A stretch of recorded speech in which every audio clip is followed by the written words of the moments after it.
PYQ करना चालू करना था तो हमारे कंसेप्ट सारे खत्म हो गए थे एओडी में। बताओ जो किया उसमें डाउट है 150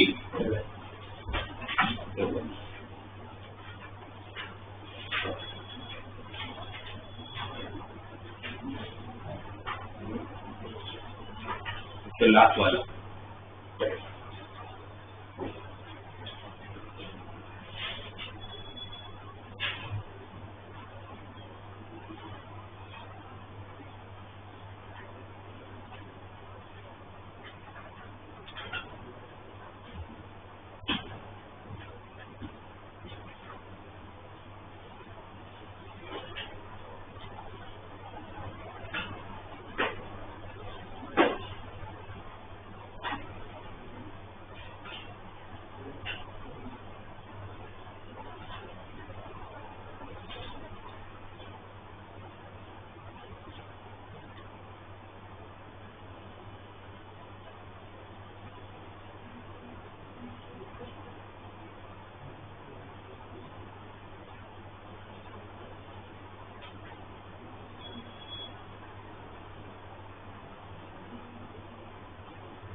तो देखो ना क्वेश्चन नंबर 157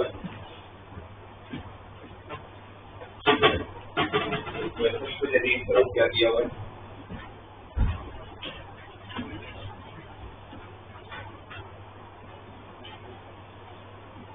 तो क्वेश्चन में आप देखेंगे कि आप लोगों को एक क्वाड्रेटिक इक्वेशन दे रखा है जिसके टर्म्स में m के टर्म्स में क्वेश्चन में बोला हुआ है f of x equal to f of x into m square minus twice of f dash of x into m plus f double dash of x equal to 0। ये quadratic equation है in terms of m। इस quadratic equation के equal roots, किसी भी quadratic equation के equal roots कब होंगे? Quadratic equation के इक्वल रूट्स कब होंगे? तो उसका डिटरमिनेंट को 0 होना पड़ेगा। तो इसमें a का काम कौन करेगा? ये जो क्वाड्रेटिक इक्वेशन दिया उसमें a का काम कौन करेगा? f of x, f of x into m square minus twice of f dash of x into m plus f double dash of x equal to 0। और इस क्वाड्रेटिक इक्वेशन के equal root से मतलब b square minus 4ac को क्या होना पड़ेगा? 0। b कौन है? Minus 2 time f dash of x, क्योंकि m के टर्म में क्वाड्रेटिक इक्वेशन है तो ये मेरा b का काम करेगा। b स्क्वायर तो 4 time f dash of x का whole square minus 4 into a into c, इसको क्या होना पड़ेगा? 0। b को 0 होना पड़ेगा। 4 तो कॉमन निकल के कैंसिल हो जाएगा, तो क्या बचा अपने पास? f dash of x का होल स्क्वायर जो होगा वो किसके इक्वल होगा? f of x into f double dash of x के बराबर होगा। ये रिलेशन मिला अपने, राइट। क्योंकि मेरे पास प्रॉब्लम ये है पूरे क्वेश्चन में, प्रॉब्लम क्या मतलब जो उसको चाहिए वो है f of x। आपको फंक्शन कौन सा है वो फंक्शन नहीं दिया, बट फंक्शन नहीं दे दिया कि फंक्शन ट्वाइस डिफरेंशिएबल है। कोई भी फंक्शन ट्वाइस डिफरेंशिएबल कब होगा? तो कोई फंक्शन ट्वाइस जब वो क्वाड्रेटिक इक्वेशन होगा। तो ट्वाइस डिफरेंशिएबल का मतलब क्या हो गया? इनडायरेक्टली क्वाड्रेटिक इक्वेशन, बिकॉज़ इसलिए फर्स्ट डिफरेंशिएट कर तो आपका f dash of x equal to 2ax plus b बनेगा, उसका डबल डिफरेंशिएशन करो तो 2a बनेगा। उसके बाद डिफरेंशिएशन का कोई चेंज ही नहीं है क्योंकि कांस्टेंट आ गया। उसके बाद के सारे डिफरेंशिएशन क्या हो जाएंगे? 0। तो रेट ऑफ चेंज 0 से नहीं है। रेट ऑफ चेंज कहां तक लगता है आपका? जब तक x हो। उसका कोई भी डिफरेंशिएशन का इनफाइनाइट टाइम डिफरेंस आप बोलोगे सर इसका भी डिफरेंशिएट हो सकता है, बिल्कुल हो सकता है। 0 होगा, उसका 0 का भी हो सकता है वापस 0, 0 का भी हो सकता है वापस 0, जैसे तो होता ही रहेगा। बट काम का तो तब तक है ना जब तक चेंज होगा। तो चेंज कब तक होगा? जब तक उसमें कांस्टेंट नहीं आ जाता। इसलिए ट्वाइस डिफरेंशिएबल का मतलब क्या होगा? वो क्वाड्रेटिक इक्वेशन है। तो एक क्वाड्रेटिक इक्वेशन है जिस कंडीशन को सेटिस्फाई कर रहा है, करेक्ट। तब f dash of x का square, f dash of x क्या होगा मेरा? 2ax प्लस अच्छा बाकी दोनों कंडीशन और दिया हुआ है। f of 0 1 है, f dash of 0 2 है।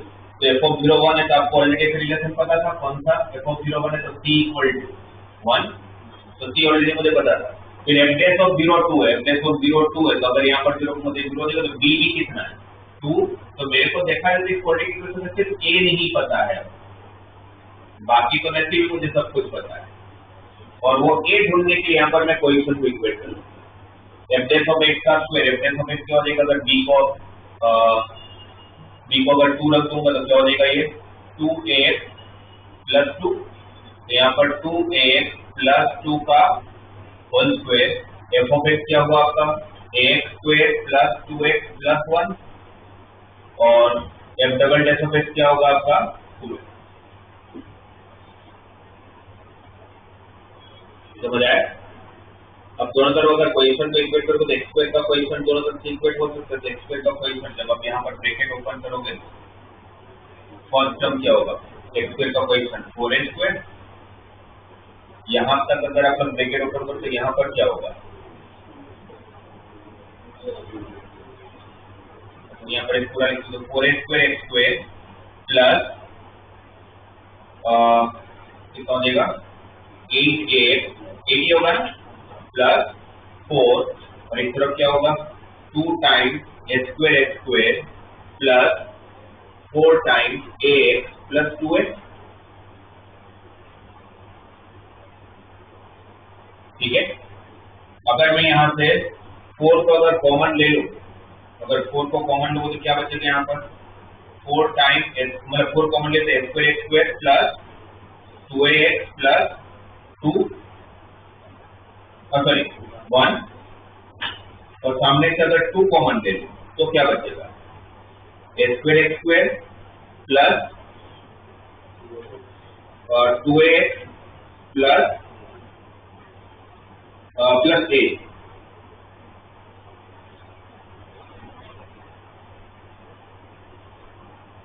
तो आप देखोगे तो बाकी सारी चीजें एकदम सेम है। अगर आप लोगों को सिर्फ एक वैल्यू तो नहीं पता था, अगर उसको भी अगर इन दोनों का अगर सेम होना है तो आप लोगों का a को क्या होना पड़ेगा। यहाँ पर एक प्रॉब्लम आ रही है कोएफिशिएंट की, एक मिनट, वैल्यू सर सही रहती है f(1)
बट ये अगर हम टू रखो अगर ये ब्रैकेट ओपन करेंगे ये मेक होना चाहिए।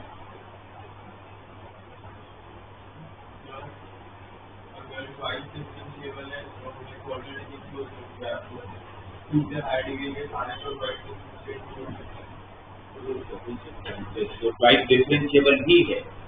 इसका मतलब कि इनडायरेक्टली तो कोई भी फंक्शन होगा तो क्वेश्चन में डेटा ही इनसफिशिएंट हो जाएगा। तो उसका मतलब है कि भाई ट्वाइस से ज्यादा डिफरेंशिएबल नहीं है। तो क्योंकि फोर पावर सारी होंगे तो ट्वाइस डिफरेंशिएबल देने का मतलब क्या है कि वो तो क्वाड्रेटिक है, उसके ऊपर आप डिफरेंशिएशन नहीं कर पाओगे उसके बाद डिफरेंशिएशन का मतलब नहीं कि वो कांस्टेंट बन जाता होगा इसलिए, वरना वैसे तो कोई क्वेश्चन ही नहीं बन पाएगा, है ना। सारे के सारे क्वेश्चन तो टू के ऊपर तो जो आप बोल रहे हो सही है कि सारे के सारे ट्वाइस डिफरेंशिएबल है तो हम उसको लेंगे क्या। तो उनका इनडायरेक्टली मतलब है कि भाई वो एक ट्वाइस डिफरेंशिएबल उसके बाद थर्ड के बाद तो जीरो बन जाता होगा उसका डिफरेंशिएशन।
तो देखो इस बार यहाँ पर मुझे लग रहा है कि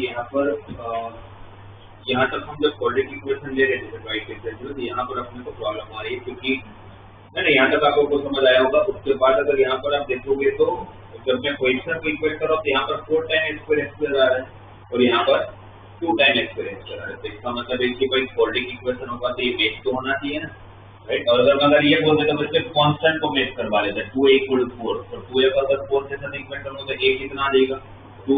पर अगर मैं a को 2 पुट करके अगर यहाँ पर सॉल्व करूँ तो वापस ये इक्वल नहीं आ रहा है बिकॉज वही क्वेश्चन का प्रॉब्लम आ रहा है।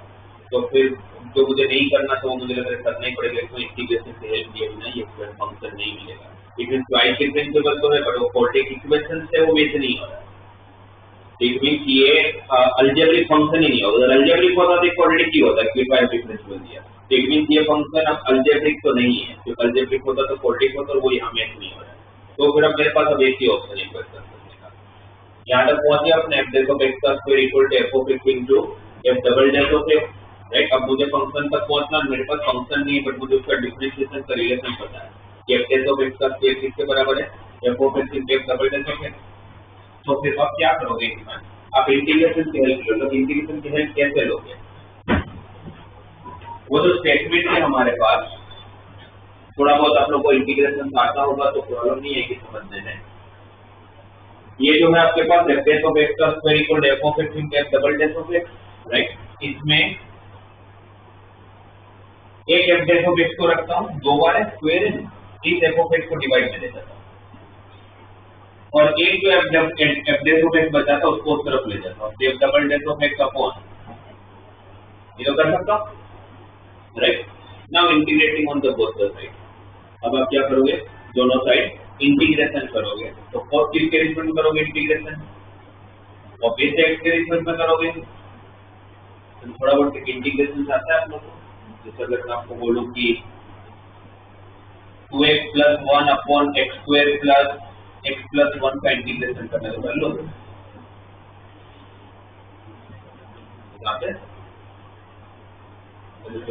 इतना पता है 1/x का इंटीग्रेशन log x होता है, ये पता है, ठीक है। log x का डिफरेंशिएशन 1/x होता है तो 1/x का इंटीग्रेशन log x हो जाएगा। अगर तो मतलब कोई इक्वेशन दिए 2x + 1 upon x square plus x + 1, right. तो इसमें अगर मैं x स्क्वायर प्लस x + 1 को अगर t लूं, x स्क्वायर प्लस x + 1 को t से अगर सब्स्टिट्यूट करूं तो फिर अगर इसको t रखा फिर dx काम ही नहीं करेगा, dx की जगह पर क्या चाहिए होगा, dt चाहिए होगा, dx की जगह पर dt लाने के लिए क्या करोगे, इसका डिफरेंशिएशन, तो इसका जब आप डिफरेंशिएशन करोगे dt/dx तो क्या आएगा आंसर 2x + 1, तो dx क्या होगा dt अपॉन 2x + 1, फिर dx की जगह पर अगर मैं 2x x square plus x + 1 को t लिया, dx को क्या रखेंगे dt अपॉन 2x + 1 और न्यूमरेटर में ऑलरेडी क्या था, तो ये 2x + 1 और ये 2x + 1 कैंसिल हो गए तो फिर बचा क्या 1/t का इंटीग्रेशन log t, t किसको लिया था, हमने t लिया था ना, तो आपको वापस t की जगह पर रख देना पड़ेगा, जो आपने अज्यूम किया था t कौन है x square plus x + 1 plus ये समझ आया। इसका क्या मतलब हुआ, अगर आपके पास अगर ऐसा कोई इंटीग्रेशन का क्वेश्चन आए कि जहां पर डिनोमिनेटर का न्यूमरेटर अगर ऊपर दे रखा है तो आपका आंसर क्या होगा log ऑफ डिनोमिनेटर, आपका आंसर क्या होगा, क्यों, बिकॉज जैसे आप t लोगे तो उसका डिफरेंशियल से ऊपर वाला टर्म कैंसिल हो जाता होगा, समझ आया। तो अगर आपको पूछे cos x by sin x dx तो क्या बोलोगे इसका इंटीग्रेशन, इसका डिफरेंशिएशन है ऊपर, तो sin x का डिफरेंशिएशन अगर cos x है तो sin x को t लोगे तो डिफरेंशिएशन से कौन कट होगा, cos x कट होगा, तो 1/t का इंटीग्रेशन क्या हो जाएगा log t, इसका आंसर क्या हो जाएगा log ऑफ sin x। इसका मतलब क्या हुआ, अगर ऊपर f ऑफ x है नीचे f ऑफ x है तो इसका इंटीग्रेशन क्या होगा log of mod f of x, क्योंकि log का डोमेन नेगेटिव है, ठीक है, समझ आया इतना, राइट। तो फिर उसकी तरफ से जो आपका लेफ्ट हैंड साइड है f of x upon f of x वो क्या बन जाएगा, क्या बनेगा log of mod f of x, क्योंकि इसी का डिफरेंशिएशन ऊपर है, इस तरफ इसका डिफरेंशिएशन ऊपर है, तो क्या बनेगा log of mod f of x। जब आप इंटीग्रेशन खत्म करोगे तो कांस्टेंट आएगा, तो बताओ ना इंटीग्रेशन खत्म करते कांस्टेंट आता है, एक तरफ भी कांस्टेंट होगा, इस तरफ भी कांस्टेंट होगा, दोनों कांस्टेंट को अगर साथ में कर दोगे तो कांस्टेंट बचेगा, यहाँ पर एक प्लस t भी आएगा, ठीक है। ये लोग f ऑफ x को उस तरफ शिफ्ट कर लेते हैं, तो अगर ये लोग f ऑफ x की तरफ देखें तो log माइनस log डिवीजन में चला जाएगा, log f of x upon log f of x upon f of x is equal to t, log हटेगा तो f of x upon f of x equal to e raise to c, log का multiple base क्या होने वाला है, log का multiple base क्या होगा e, तो क्या हो जाएगा f of x upon f of x equal to e raise to c, right. अब f of x equal to e raise to c into f of x, अब ये वैल्यू इसलिए दिया होगा जिसको c मिल जाए हम लोग,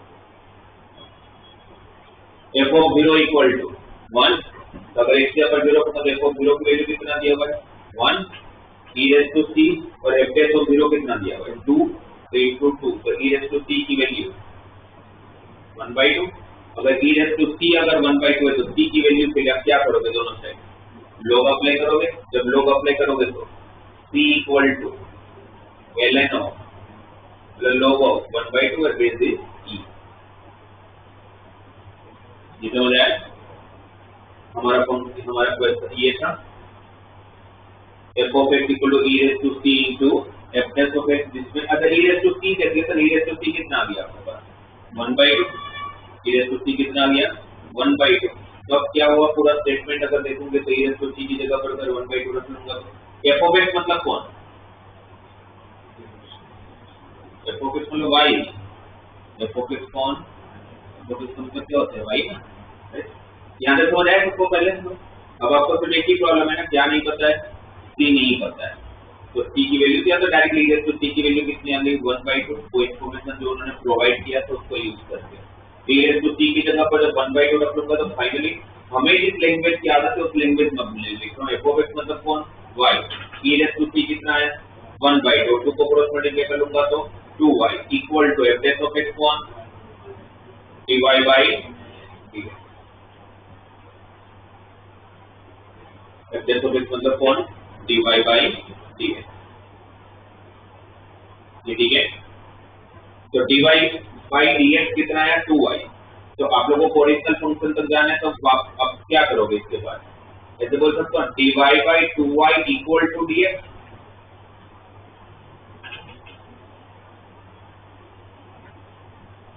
सही है। अभी तो हम लोग क्या, अभी तो हम लोग और एक्चुअल क्वेश्चन तक तो पहुंचे भी नहीं है, क्योंकि एक्चुअल क्वेश्चन में अभी आपको ये प्रूव करना है, मतलब फाइंड करने की f of log of x minus x अगर इंक्रीजिंग होगा तो रेंज आपको ढूंढना है, तो फंक्शन ढूंढने की बस ट्राई कर रहे हैं कि कौन से फंक्शन के लिए ये कंडीशन सेटिस्फाई हो रही है, ये हमारा काम करने वाला है। ये इंटीग्रेशन वाला पार्ट समझ में आ गया था थोड़ा बहुत जो, ठीक है। तो अब यहाँ तक पहुंच गए, dy by 2y equal to dx, जब 2 को सामने मल्टीप्लाई कर लेता हूँ और दोनों तरफ वापस क्या करूँगा इंटीग्रेशन, dy by y का इंटीग्रेशन, dy by y का integration log y ln y, ये ठीक है, और सामने x का इंटीग्रेशन 1 का x, तो क्या हो जाएगा 2x ln y equal to 2x plus c, वापस इंटीग्रेशन खत्म करोगे कांस्टेंट आएगा, राइट।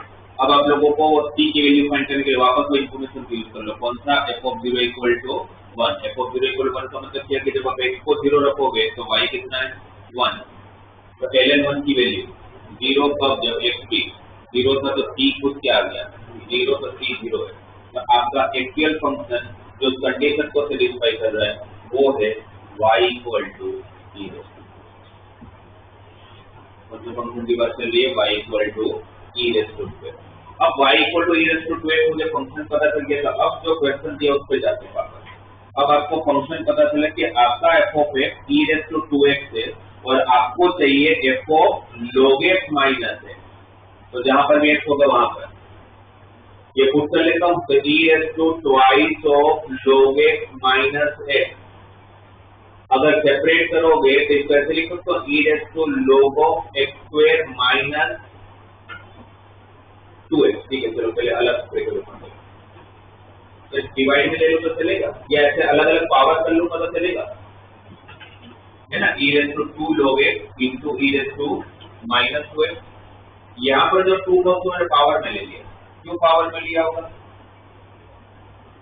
क्या रीजन के लिए, कुछ होगा ना, बस रीजन ले, बस प्रॉपर्टी है ना ये, और ये सेम होगा तो क्या हो जाएगा ये x स्क्वायर, तो क्या हो गया ये question x square into e raise to minus 2x। अब ये आप लोगों के टेक्स्ट बुक का थर्ड एक्सरसाइज सबसे लास्ट क्वेश्चन है, तो थर्ड एक्सरसाइज सबसे लास्ट क्वेश्चन ये कि f ऑफ x तो x square into e raise to minus 2x कौन सी रेंज में इंक्रीज है,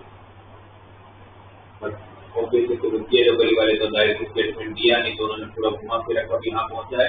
अब आपको पता करने की कहा डिफरेंशिएबल मतलब इंक्रीजिंग होगा तो आप क्या करोगे, इसका डिफरेंशिएट करोगे, इसका डिफरेंशिएट करोगे तो x स्क्वायर का 2x into e raise to minus 2x plus x square ऐसे ही e raise to minus 2x का इंटीग्रेशन, अब differentiation e raise to minus 2x into minus 2, क्या common twice of e raise to minus 2x, तो क्या बचेगा,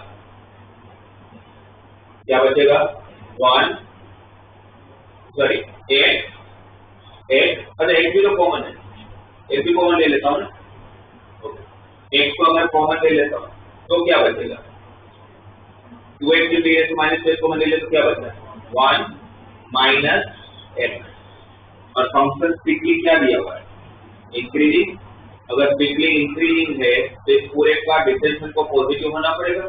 इसमें से सारे टर्म पॉजिटिव, एक्सपोनेंशियल टर्म कभी नेगेटिव हो नहीं सकता, लोग का बेस x है तो वो कभी नेगेटिव हो नहीं सकता, तो फिर इसलिए ये पॉजिटिव है, ये पॉजिटिव, तो इसको भी क्या होना पड़ेगा, पॉजिटिव।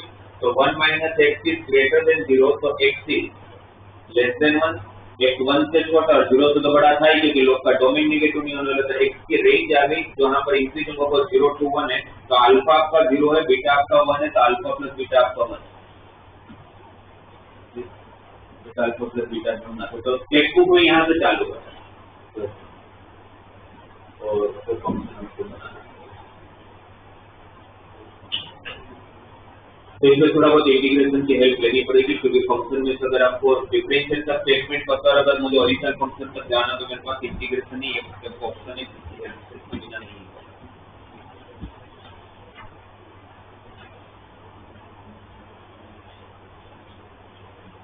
ठीक है, उसके बाद जो किया होगा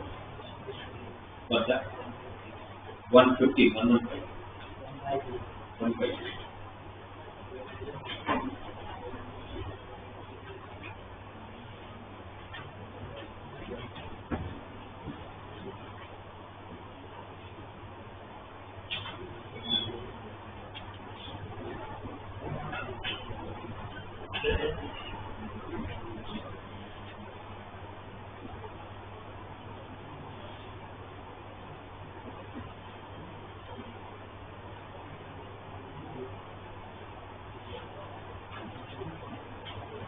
देखो ना 150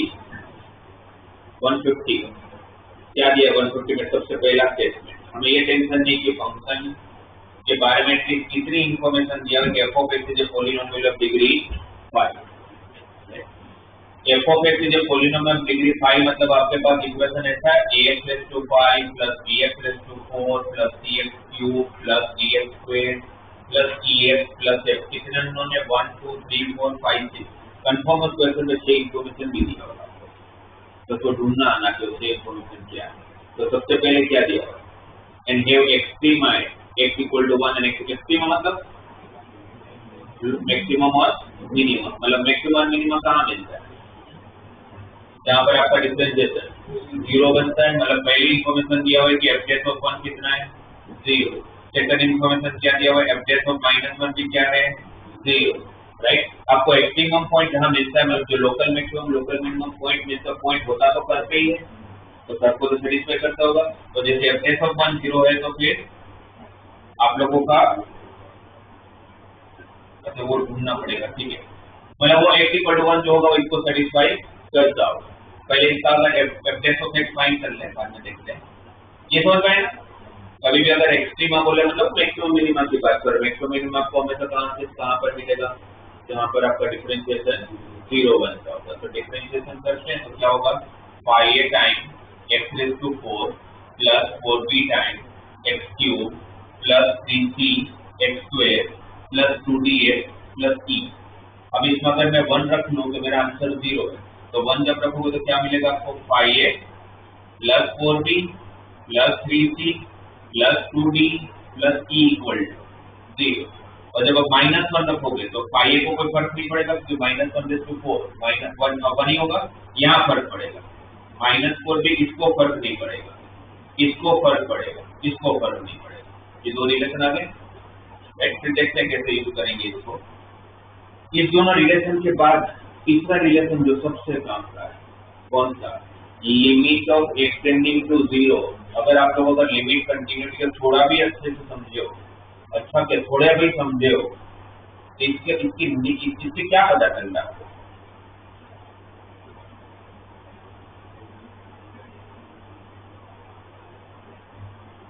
इस इंफॉर्मेशन से आपको क्या पता चला।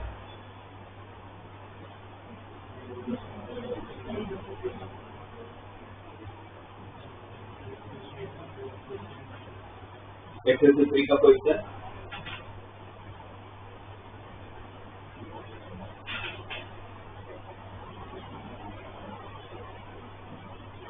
ठीक है, x3 का पोजीशन -5 होगा, उससे बड़ी इन्फॉर्मेशन क्या मिली आपको?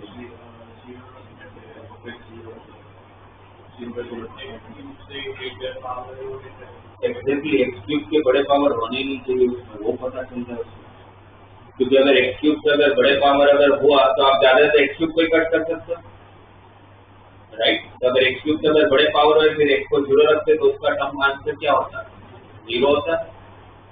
ये आपका अगर समझ पा रहा है, ये आपका इक्वेशन है यहाँ पर f(x) और आपको सामने आंसर कितना दिया हुआ है?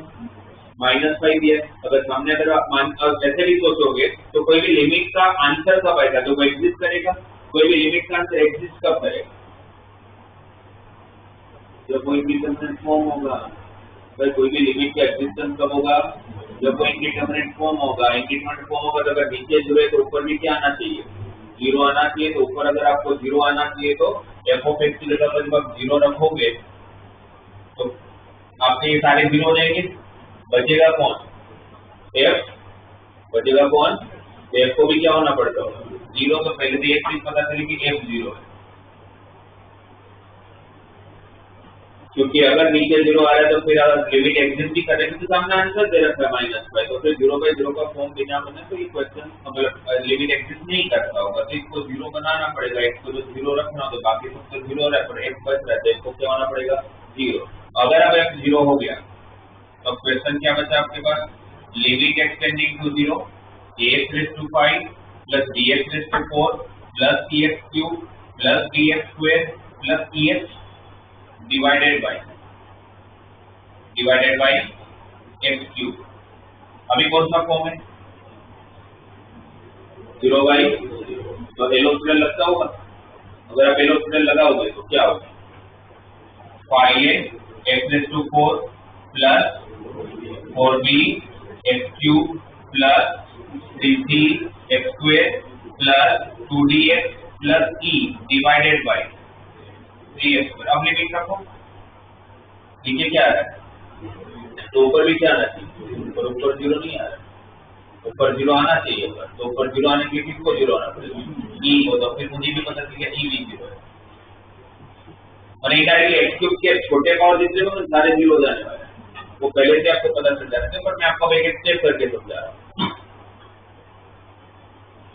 फिर अब वापस 0 रखोगे, मतलब आप तो 0 रख सकते हो क्योंकि 0/0 का फॉर्म बना है। वापस डिफरेंशिएट करोगे तो क्या होगा? 20a x³ plus 12bx² plus 60x plus 2d divided by 6।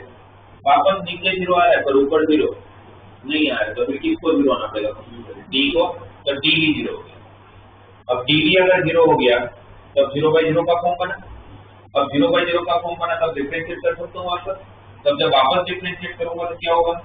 Limit of extending to 0 क्या हो जाएगा? 60a x² plus 24bx plus 60 divided by 6x का डिफरेंशिएशन 6।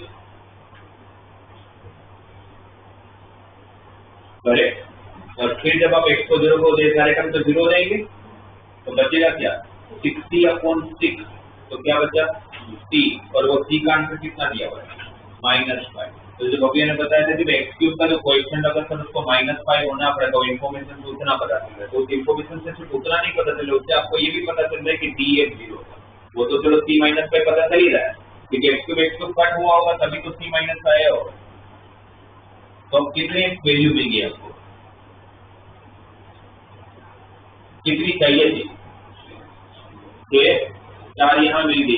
तो इक्वेशन ऑलरेडी है आपके पास, तो इसके से बाकी दोनों मिल जाएंगे। तो 6 वैल्यू मिल गई, बस आपके पास फंक्शन पूरा है, फिर तो जो भी ढूंढना चाहिए। क्लियर?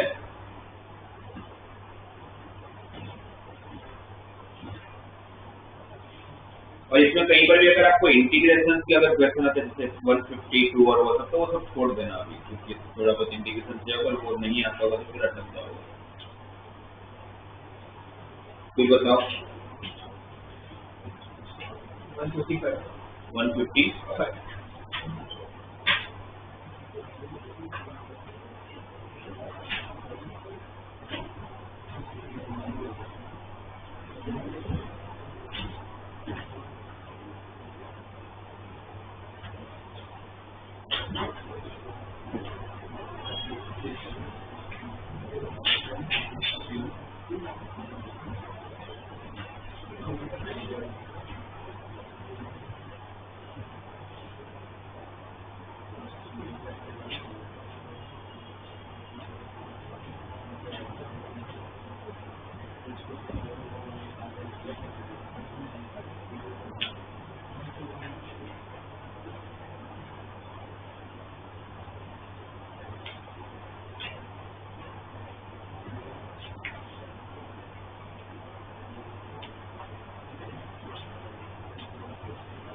तो देखो ना 155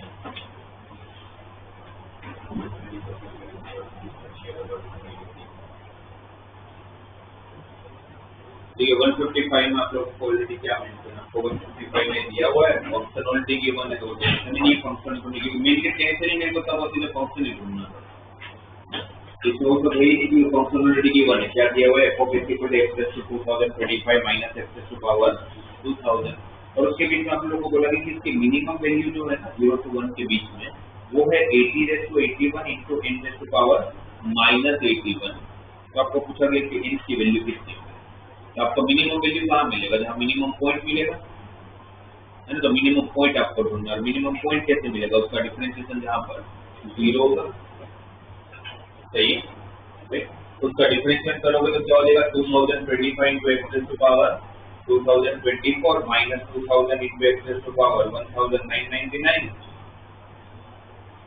ये हुआ राइट अब f of x में आप वैसे कांस्टेंट भी कॉमन ले लेना चाहिए चलो मैंने बाद में कट कर दिया x raised to अगर भी 1999 अगर कॉमन लेता हूँ तो अंदर क्या बचेगा 2025 into x raised to 5 24 में से 2024 में से 1999 लोगों का 5 तो पावर बाकी रहेगा और यहाँ पर -2000 आ जाएगा करेक्ट तो जब आप इसको 0 के साथ इक्वेट करोगे तो आपको दो स्टेशनरी पॉइंट मिल रहे हैं, कौन कौन सा? एक x इक्वल टू 0 और दूसरा x raise to 5 equal to 2000 divided by 2025। इसको जब आप कट करोगे तो ये कितना आएगा? 80/81। कितना है? 80/81। तो x सॉरी x रेज़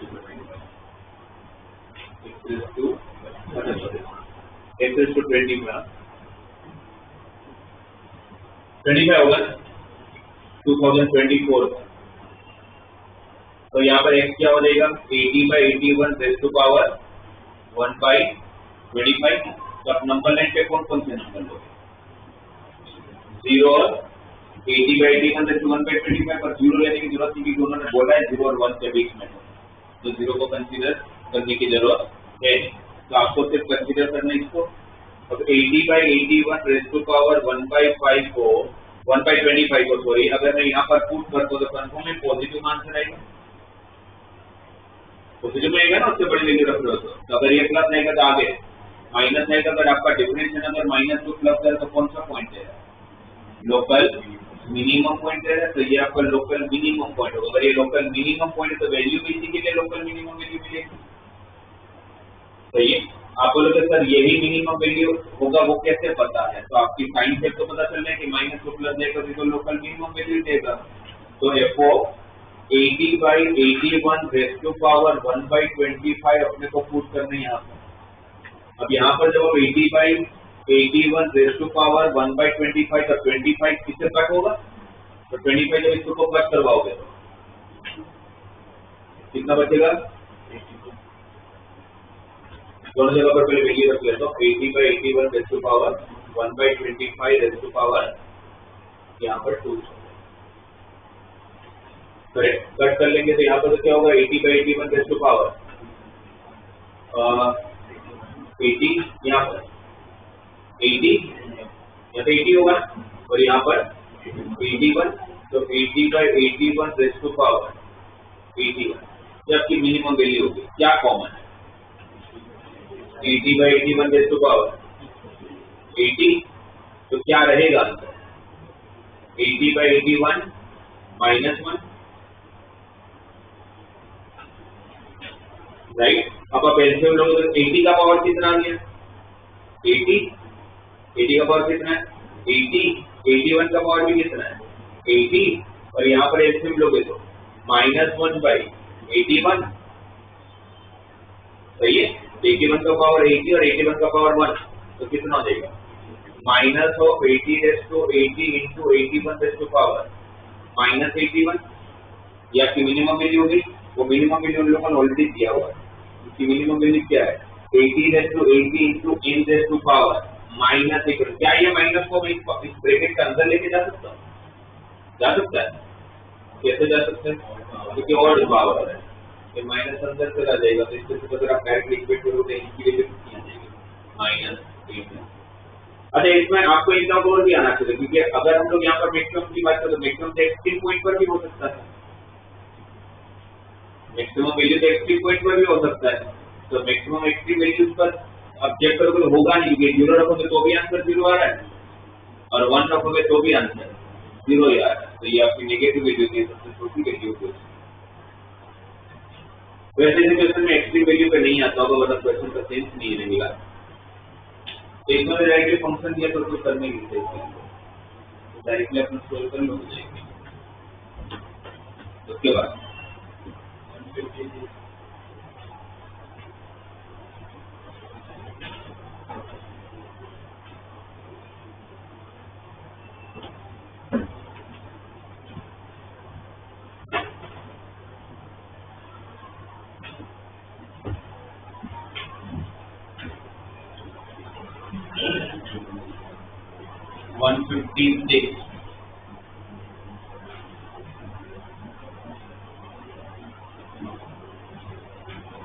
क्या दिया 156 में?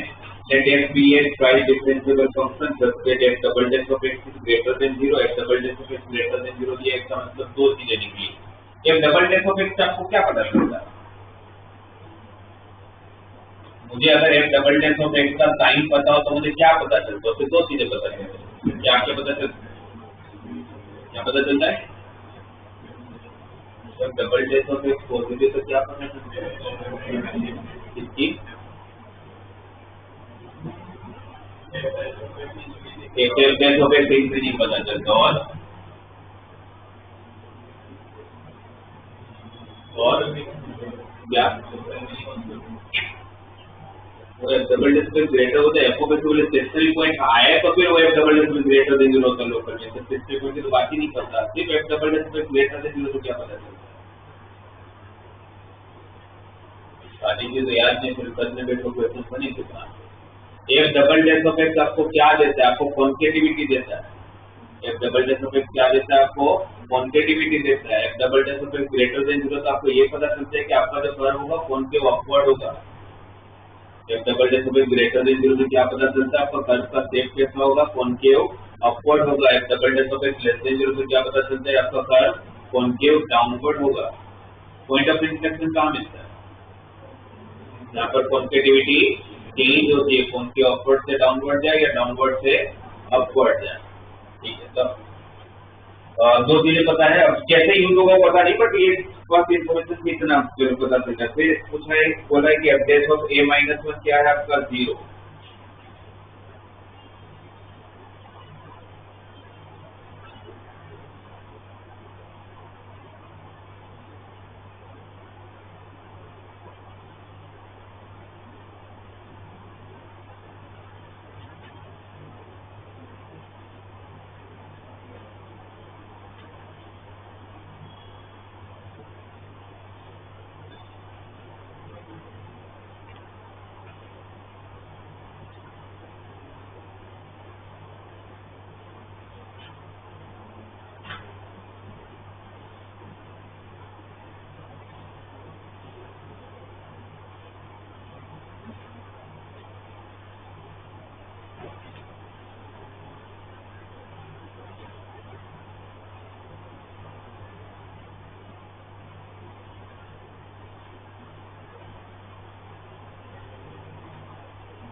देखो 156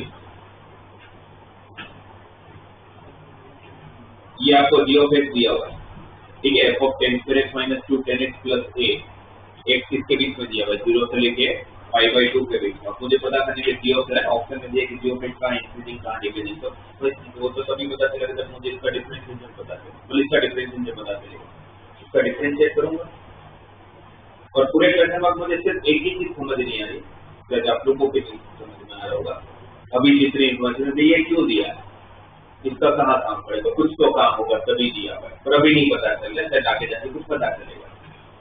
इसका डिफरेंशिएट किया, एफ ऑफ एक्स का डिफरेंशिएशन एफ डेश इनटू में इसका डिफरेंशिएट करोगे 10 रूल से, तो 10 स्क्वायर एक्स का differentiation 2 10 X into sec square X, फिर 10 एक्स का differentiation sec square X A का डिफरेंशिएशन 0 कांस्टेंट है, ठीक है।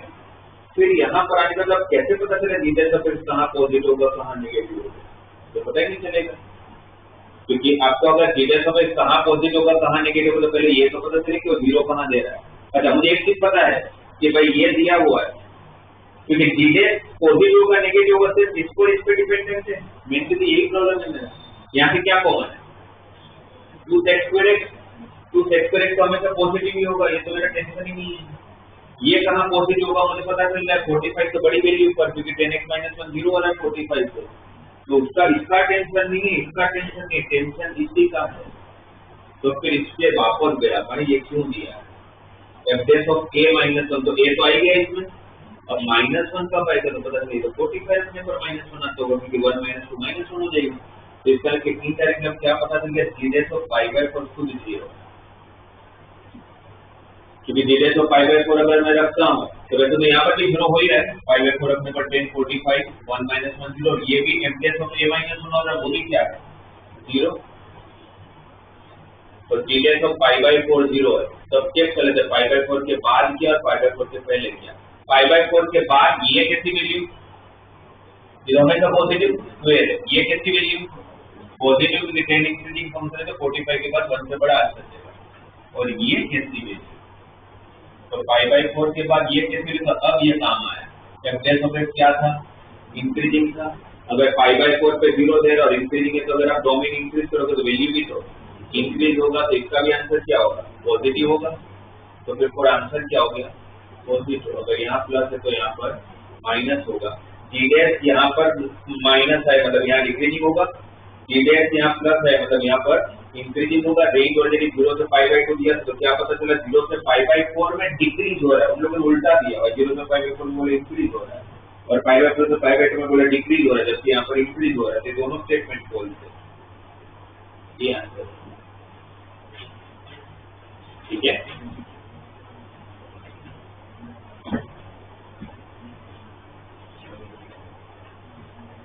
उसके बाद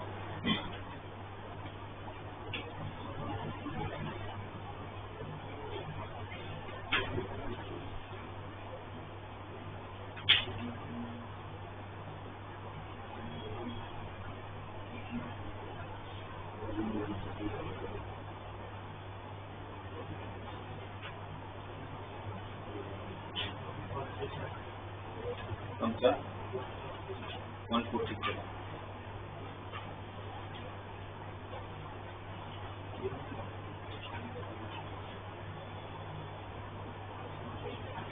मैं 147 आप लोगों को करके देता हूँ, तब तक आप मुझे अपना 138 कर देते, लास्ट में इसका कंसेप्ट बताया देना, हो गया ठीक है। जिनका नहीं वो लोग 138 कर लास्ट में कंसेप्ट डिस्कस हुआ है कि कोई भी क्यूबिक इक्वेशन का 3 डिस्टिंक्ट रूट्स कब होते हैं, लास्ट में आप लोग सब लोग कंडीशन लिखवाई,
आया सब लोग खबर से कौन सा कंसेप्ट वाला क्वेश्चन हो गया? ये वाला आपको बोला है तीन डिस्टिंक्ट रूट्स है, कोई भी क्यूबिक इक्वेशन के तीन डिस्टिंक्ट रूट्स कब होंगे? तो वैसा कुछ ग्राफ होगा। ऐसा ग्राफ की कंडीशन क्या था? अच्छा, यहाँ पर जब आप टेंजेंट ड्रॉ करोगे तो टेंजेंट किसको करेगा? एक्स एक्सिस को। तो यहाँ पर पॉइंट अगर x1 है तो x1 का आपका डिफरेंशियल का आंसर क्या होगा? 0। और x2 पे भी आपका डिफरेंशियल का आंसर क्या होगा? 0। तो मिला क्या कंडीशन में डिराइव किया? देखो x1 एंड x2 पे f dash of x1 equal to 0 and f dash of x2 equal to 0। But वो x1 और x2 एक एक्स एक्सिस के ऊपर होगा, एक एक्स एक्सिस के नीचे होगा। देखते आप लोग का फंक्शन का आंसर पॉजिटिव होगा, देखते आपका फंक्शन का आंसर। तो कंडीशन फिर क्या थी? f of x1 into f of x2 का आंसर जैसे जुड़ाना चाहिए, यही यूज किया होगा ना आप लोगों ने। सबसे पहले क्या किया होगा? 138 में इसके रूट्स निकाल लिए होंगे।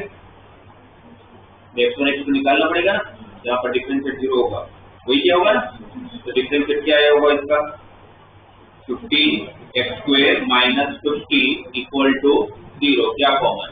15 दो फैक्टर x² माइनस 1 के दो फैक्टर x माइनस 1 और तो आपके x1 x2 कौन हो गया? 1 और माइनस 1। तो आपको फिर कंडीशन क्या करनी चाहिए? f of 1 into f of minus 1 का आंसर लेस देन 0 आना चाहिए। तो आपको a की रेंज ढूंढनी थी, a की रेंज b की होगी तो अल्फा बीटा मिल गया, तो बीटा माइनस 2 अल्फा वही क्या होगा। अब आ जाओ 147 क्वेश्चन आप लोग का डाउट। पहले तो 147 क्वेश्चन के लिए लिमिट चाहिए, उसके बाद फिर वो तो सारी बात आएगी, है ना। पहले मुझे बताओ लिमिट का कंसेप्ट कैसे यूज करोगे, जो कि मैंने लिख दिया है तो समझ आ ही जाएगा। बट आपको नीचे पावर बेस में वेरिएबल है, पावर में भी वेरिएबल, कौन सी प्रॉपर्टी? तो उससे ज्यादा अपने टाइम मैंने कभी भी अपने इससे साल में लिमिट डिफरेंशियल इतना टाइम नहीं दिया जितना आप लोगों के लिए मैंने टाइम दिया। ऑलमोस्ट एक डेढ़ महीना चला हमारा लिमिट डिफरेंशियल, तो मुझे ताकि आप लोगों का वो सही हो जाएगा, ताकि बहुत सारी जगह पर आपको हेल्प हो जाएगा। कौन सी प्रॉपर्टी? वेरिएबल इज वेरिएबल, तो कौन सी प्रॉपर्टी?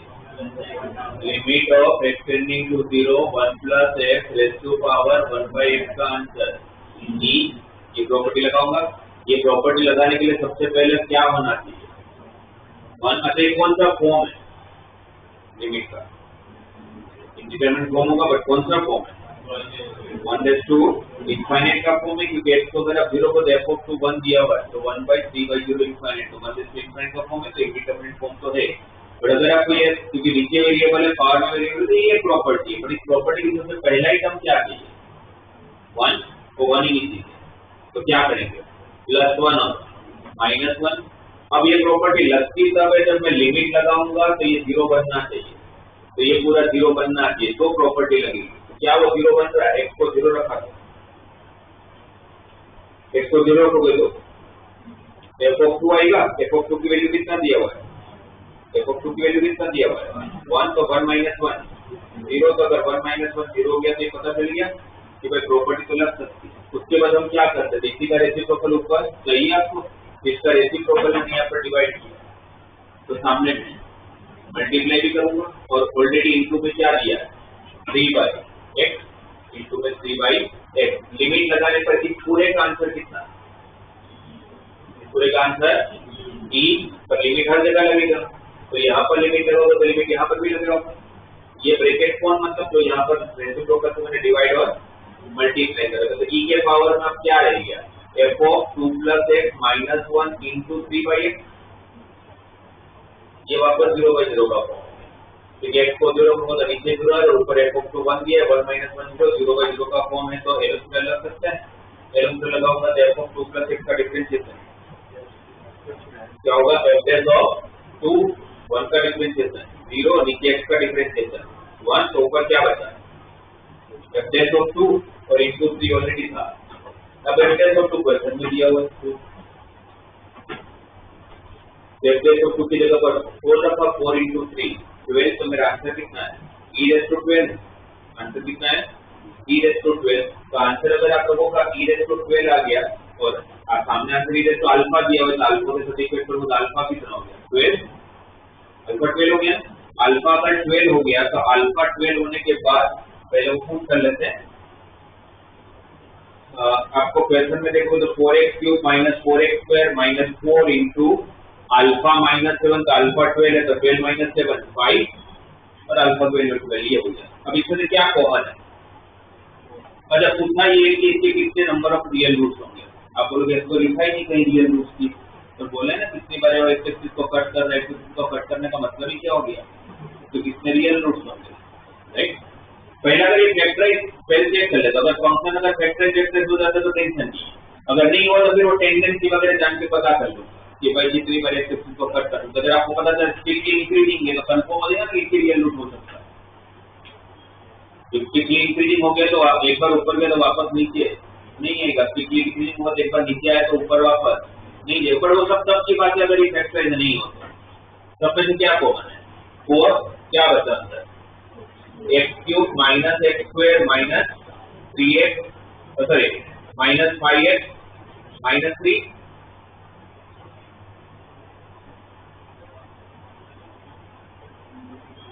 सही, राइट?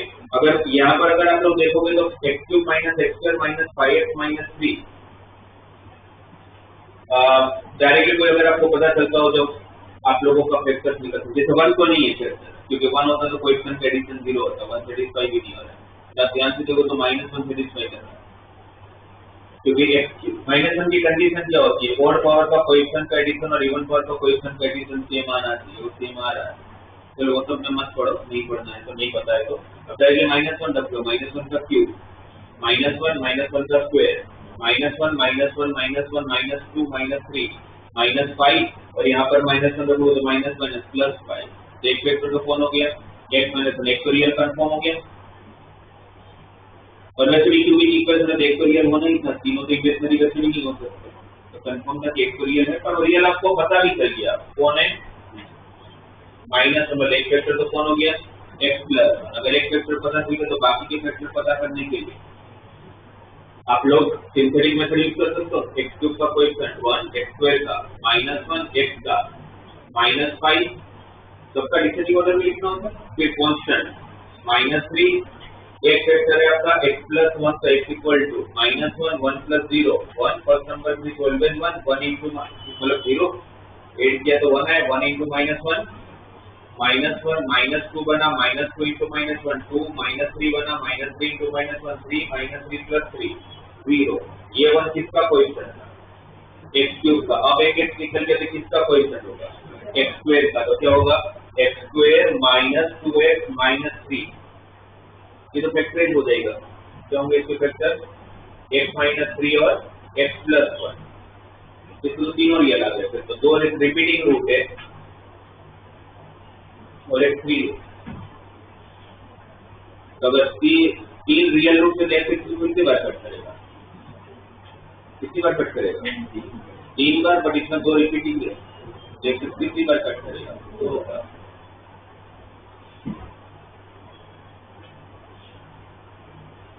और अगर तो ये नहीं करता, अगर इसमें फैक्टराइज हो गया, वरना आप कैसे पता करते हैं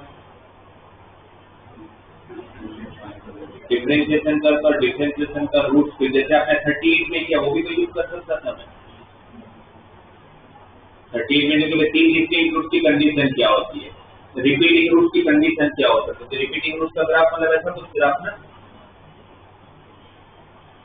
इसकी कंडीशन क्या होगी, की कंडीशन क्या होगी कि f का जो रूट होगा वो f का भी रूट होना चाहिए।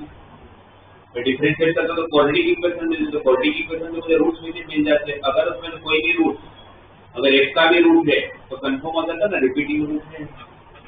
और रिपीटिंग रूट है तीनों रियल ही होंगे, क्योंकि रिपीटिंग रूट का मतलब ये दो रूट तो हो ही है। अब दो रियल और एक इमेजिनरी तो हो ही नहीं सकता ना, फिर तो तीनों को रियल होना ही होना है। तो कंफर्म हो जाता है इसको दो ही बार कट करता हूँ, ठीक है।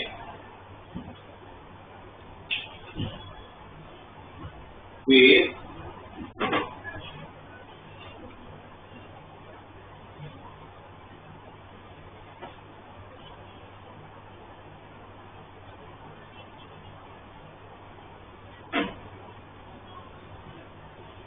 वन 135 कैसे करोगे,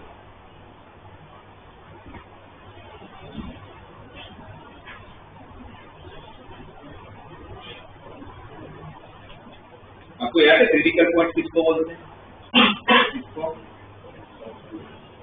क्रिटिकल पॉइंट बोलते हैं।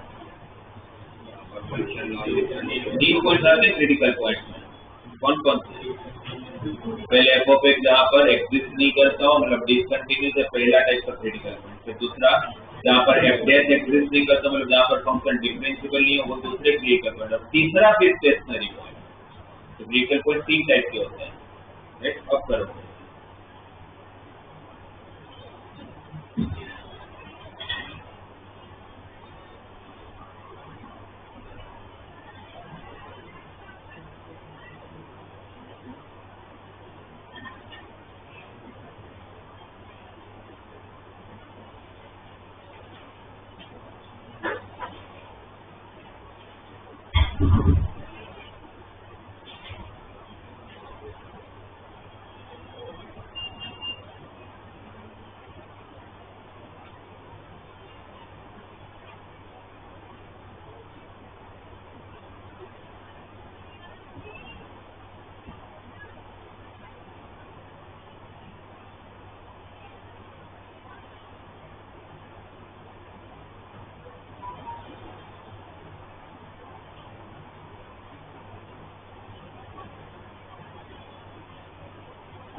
तो ये बता दो करो कर कैसे रहो, मैं आपको बता दूँ उससे क्या कर रहा हूँ। तो क्या होगा ना स्टार्ट, क्या करने के लिए तो पहला स्टेप तो क्या क्या होगा, डिफरेंशिएशन। डिफरेंशिएशन करके क्या था, सबसे पहले तो मैं अगर होता आपकी जगह पर तो मैं एक स्टेप करता, मैं सोचता क्रिटिकल पॉइंट नहीं है, ऐसा बोला है। क्रिटिकल पॉइंट का मतलब क्या हुआ, फंक्शन कंटिन्यूस नहीं होना है। और ये तो फंक्शन कंटिन्यूस है क्योंकि इसके अंदर जो भी फंक्शन दिया हुआ sin square 2x minus cos square 2x, तो sin square 2x minus cos square 2x को मैं डायरेक्टली माइनस cos 4x लिख सकता हूँ। cos square x minus sin square x cos 2x होता है ना, तो सिंगल टर्म ले आता हूँ। बाकी तो p तो कांस्टेंट है, तो आपका cos बचा फिर x बचा, तो दोनों कंटिन्यूस होगा ही। जैसे कोई पॉइंट ही नहीं होगा जहाँ पर कंटिन्यूस नहीं है, जैसे कोई पॉइंट ही नहीं होगा जहाँ पर डिफरेंशिएबल नहीं है। cos हमेशा कंटिन्यूस होता है, cos हमेशा डिफरेंशिएबल होता है, x हमेशा कंटिन्यूस होता है, x हमेशा डिफरेंशिएबल होता है, तो प्रॉब्लम ही नहीं है। तो फिर तीसरा टाइप का स्टेशनरी पॉइंट कौन, जहाँ पर f डैश ऑफ x 0 बनते हैं। यहाँ पर क्या बोला है कि आपको क्रिटिकल पॉइंट नहीं होना चाहिए, आपको ये ढूंढना है कि f डैश ऑफ x कहाँ 0 नहीं होगा। आपको does not have critical point बोला है ना, तो आपको क्या ढूंढना है, f डैश ऑफ x को 0 नहीं बनने देना है, कुछ भी हो जाए।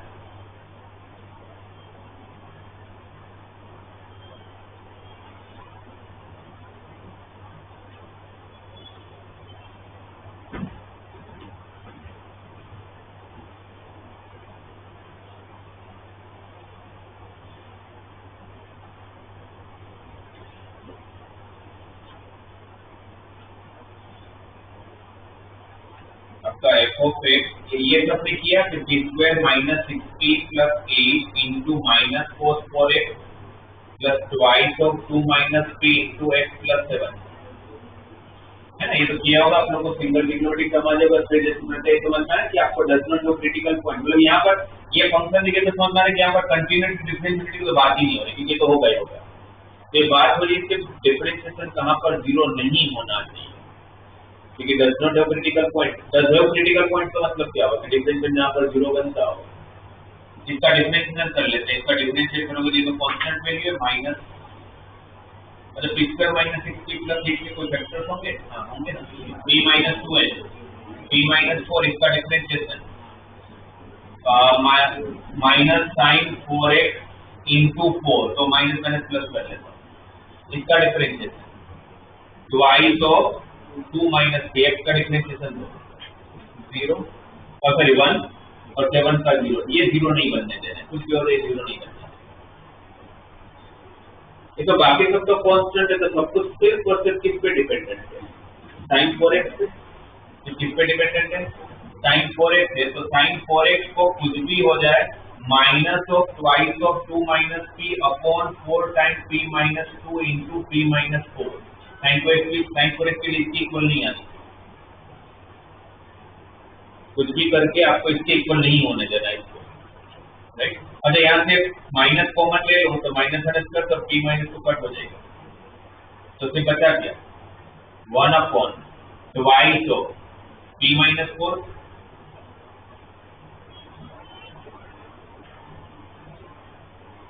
ठीक है। अब sin 4x को इसके बराबर कब नहीं होगा, sin 4x को कुछ भी हो जाए इसके बराबर नहीं होने देना है, तो 1/2 ऑफ p माइनस 4 को क्या होना पड़ेगा, ग्रेटर देन 1 या तो फिर लेस देन माइनस 1, क्योंकि साइन के रेंज में नहीं आना है, तभी तो इक्वल टू नहीं होगा। तो बस अब आपको अब ये करना है 1 upon twice of p minus 4 को ग्रेटर देन 1 बना देना है। अगर वो ग्रेटर देन 1 हो गया तो फिर कंफर्म है कि वो sin 4x के इक्वल तो नहीं होता होगा, या तो फिर ग्रेटर देन 1 या तो फिर लेस देन माइनस। फिर मैं नहीं कर रहा हूँ, फिर वो इनइक्वालिटी को यूज करके आप लोगों को p की रेंज मिल जाएगा, p की रेंज नहीं है।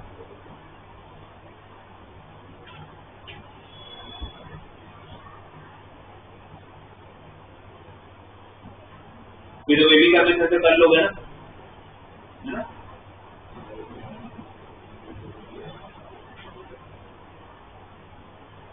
उसके बाद वाला क्वेश्चन 136 में आपको बता देता हूँ। नॉर्मली आप लोगों ने लोकल मैक्सिमम लोकल मिनिमम अगर टेक्स्ट बुक ओरिएंटेड वैसे क्वेश्चन किया डीपीपी किया तो सिंगल एक फंक्शन दिया होता था, पर आपको मैंने पहले ही बता दिया कि लोकल मैक्सिमम लोकल मिनिमम कोई जरूरी नहीं कि फंक्शन कंटिन्यूस होगा वही बनेगा। फंक्शन की मैक्सिमम या मिनिमम की कंडीशन होती क्या है लोकल मैक्सिमम लोकल मिनिमम की, आसपास की वैल्यू से बड़ा या छोटा होना चाहिए, तो जब डिसकंटिन्यूस होगा तो भी तो हो सकता है, राइट। तो यहाँ पर फंक्शन अलग अलग दिया हुआ है, तो मेरी हिसाब से ऐसे क्वेश्चन करने का सबसे इजी तरीके ग्राफ बना। पहले फंक्शन में से मोड हटा रहे थे, फिर देखते हैं क्या करते हैं। 136 क्या करेंगे, F of X equal to पहला पार्ट है 1 माइनस 2x, फिर एक्स इज लेस देन -1। अच्छा, सेकंड पार्ट में मॉड एक्स दिया हुआ है ना, 1/3 7 + 2 मॉड एक्स, तो कहाँ ब्रेक करो 0 पे, तो क्या पार्ट बना लो उसके रेंज डोमेन का, -1 से चालू करके कहाँ तक 0 तक, और दूसरा पार्ट 0 से चालू करके 2 तक। जब x के -1 से 0 लोगे तो मॉड एक्स को क्या लिखोगे, मॉड एक्स को -x, नेगेटिव वैल्यू तो मोड हटेगा तो क्या लगेगा -x, और जब 0 से 2 के बीच में होगा तो +x, तो क्या हो जाएगा 1/3 × 7 + 2x, और लास्ट में दिया हुआ है x greater than 2 11/18 × x - 4 × x - 5। अगर आप इसका डिफरेंशिएशन करते हो, ये लोकल मैक्सिमम तो हमारे दिमाग में सबसे ज्यादा डिफरेंशिएट है, इसका डिफरेंशिएट करो तो आंसर कितना आएगा -2। अगर डिफरेंशिएशन -2 है तो ये डिक्रीजिंग फंक्शन है, इसका डिफरेंशिएट करोगे तो -2 है ना। इसका अगर आप लोग इसका पता करोगे, क्योंकि आप लोग इसका डिफरेंशिएशन करोगे तो इसका डिफरेंशिएशन कितना आएगा -2, इसका डिफरेंशिएशन कितना आएगा -2/3, -2 नहीं मतलब -2/3, ठीक है। पर डिफरेंशिएशन इसमें भी नेगेटिव आया, इसमें भी नेगेटिव आया, तो दोनों ही फंक्शन कैसे होंगे डिक्रीजिंग, दोनों फंक्शन कैसे होंगे डिक्रीजिंग, सही है। अगर आप इसका डिफरेंशिएट कर लो तो इंक्रीजिंग, तो इसका डिफरेंशिएट कितना होगा +2/3। यहाँ पर फंक्शन डिक्रीज हो रहा है, यहाँ पर फंक्शन डिक्रीज हो रहा है, यहाँ पर फंक्शन सडनली अपनी टेंडेंसी चेंज कर रहा है, इंक्रीज हो रहा है, सही है। और यहाँ पर अगर आप मतलब इस कितने पार्ट में फंक्शन कहाँ पर मिनिमम देगा, पहले इसका बाद में देखते हैं, पहले इतना पार्ट का मुझे बताओ एक बार सोच के।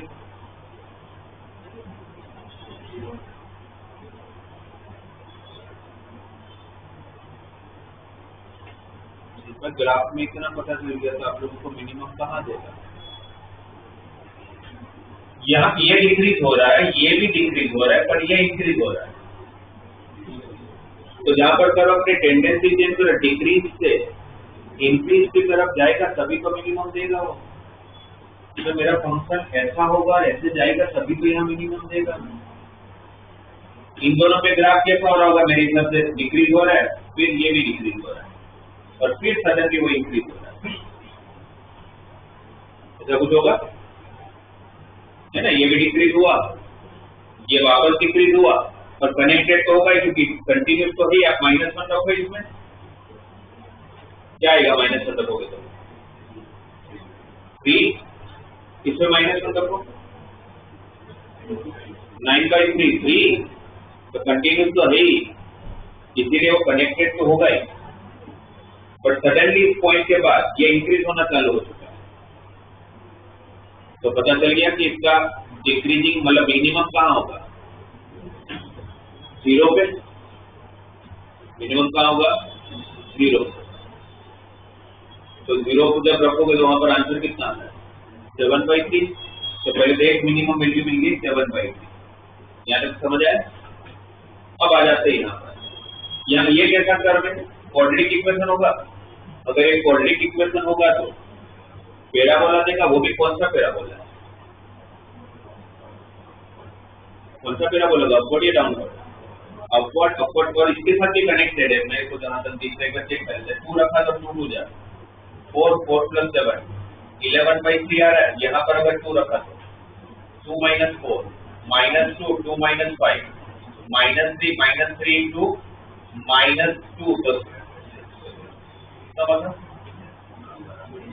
यहाँ कितना आएगा -3 -2 तो 6 6 3 18 11/3। यहाँ पर भी तो वही आ रहा था 11/3। तो कंटिन्यूस तो है, कंटिन्यूस है इसका कि ये ऊपर गया होगा, उसके बाद ये ऊपर जाने इंक्रीज हो रहा था, फिर ये इसके साथ अगर कंटिन्यूस है तो फिर यहीं से इंक्रीजिंग होना चालू होगा। अब यहाँ से इंक्रीजिंग होना चालू होगा तो इसका साथ ऐसा कुछ होगा, फिर बल्कि इंक्रीजिंग मतलब कि अपवर्ड पैराबोला है, ऐसे ही आप देखें भाई यहाँ से कंटिन्यूस भी है और उसका अपवर्ड पैराबोला भी बनना है, कैसे ही तो देगा। तो ये मिनिमम कहाँ दे रहा है, जहाँ उसका वर्टेक्स होगा, जहाँ पर उसका वर्टेक्स होगा और उसका वर्टेक्स वही होगा जहाँ पर डिफरेंशिएशन 0 बनेगा।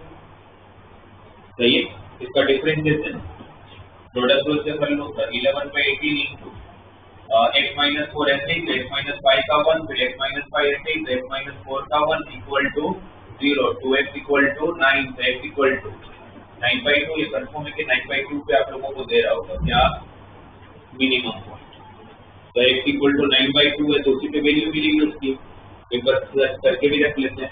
x को अगर 9/2 रखोगे आप तो क्या हो जाएगा 11/18 9/2 - 4 कितना होता है 9/2 - 1/2 1/2 ना, और 9/2 - 5 -1/2 तो पूरा कितना हुआ -11/72 -11/72।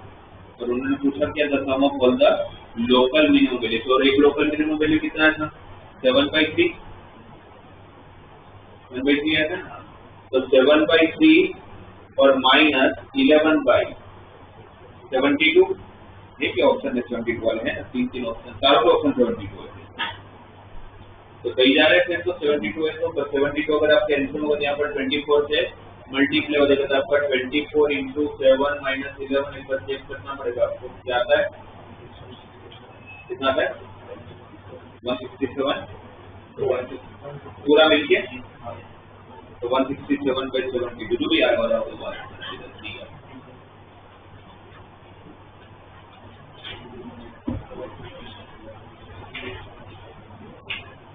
तो ऐसे में फिर आप लोग डिफरेंस और टेंडेंस से पता चलेगा कहाँ पर वो मिनिमम देने वाला है।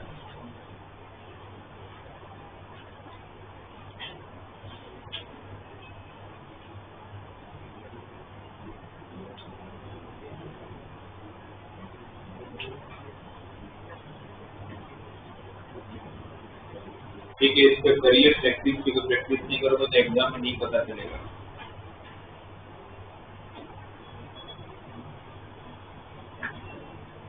तो आप लोगों का ये जो एओडी वाला जितना भी आप लोगों का जो डाउट हम लोग डिस्कस करेंगे क्लास में या मैं जो क्वेश्चन डिस्कस करूंगा ये सब आपका एक्स्ट्रा क्लास होगा, मतलब आपका ट्यूसडे थर्सडे और सैटरडे जब तक मैं नहीं बोल रहा हूँ तब तक आप लोग का क्लास 3:30 की जगह पर 2:30 होगा। ट्यूसडे थर्सडे सैटरडे हमारा रेगुलर क्लास 3:30 3:45 से चल रहा तो उससे पहले घंटे पहले आना। ठीक है, उस 1 घंटे में हम क्या करने वाले एओडी डिस्कस करेंगे और आपको रेगुलर क्लास में नेक्स्ट क्लास से इंटीग्रेशन भी करना। ठीक है, तो आप लोग इसको करिए, थोड़ा सी क्वेश्चन कर रहा है जहाँ पर इंटीग्रेशन की हेल्प की नीड पड़े तो उसको आप छोड़ देना।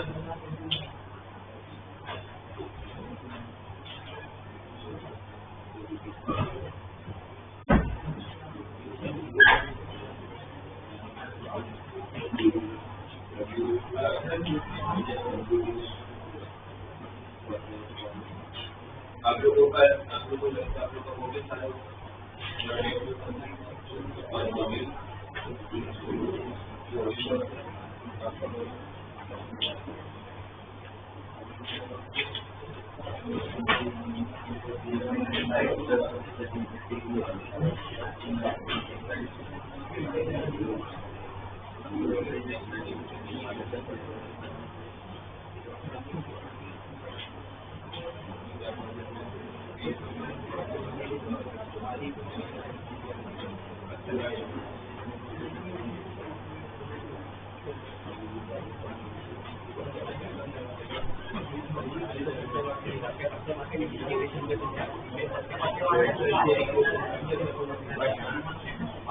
Right.